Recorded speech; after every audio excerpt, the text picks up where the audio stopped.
下平日艺界新鲜艺界消息，来关心艺人张孝全头尾让8年，搁一摆要来做戏剧的男主角，挑战搬一个走路的死刑犯人，和今年金钟奖天后古静雯搬精彩对手戏，两个人斗打甲麻，拢会当真自然地进入这个角色。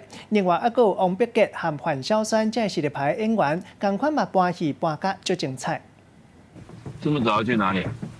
我老婆在医院快生了。 我要不要信你？配车小力来演出多忙的剧情，艺人张孝全去年结婚做爸爸以后，人生进入后一个阶段，嘛杀出上新的戏剧作品。即摆一个戏内底演舞蹈，有袂少小拍大动作的场面，对伊来讲真挑战。动作的部分就是体力活，所以有的时候可能真的会比较时间比较短，然后所以就会非常的急，然后非常就是高强度的。 对，但很值得。要救我的孩子，说清是你。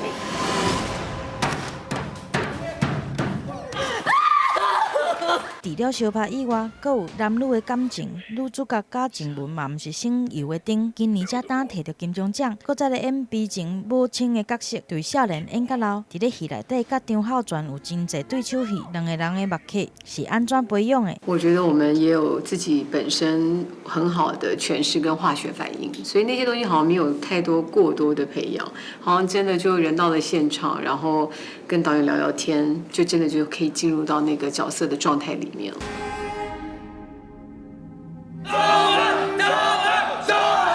那男女感情、兄弟之间的情谊嘛爱自然。其中张丽环伫咧戏外口，互人的感觉是真斯文，甲伫咧戏内底做派比熊相比，实在是差真多。学坏不用去花多大的力气，离开这个角色比较难一点。男生跟男生建立感情真的是比较容易了，我觉得。然后尤其是我们这部戏的所有演员很难得，是我们大家不管跟萱姐跟静雯姐，我们大家好像都在同一个频率上。只是想跟你这条烂命拼了，但你没想过，老天爷原来没要你死。 真大班来咧演出舞蹈阿尼基的查某人，佮佮甲王柏杰演的细汉的有一段无应该的感情，范晓萱聊落去来挑战亲热的剧情，嘛互人印象真深。自己在演的时候，我没有设定我要怎么样，但是我只告诉我自己，我不要演成怎样。 这一摆导演大胆以顺着剧情发展的方式来咧翕，互演员累积情绪来加添看头，加上张孝全对甲贾静雯实力的大卡交际，嘛互人真期待。记者综合报道。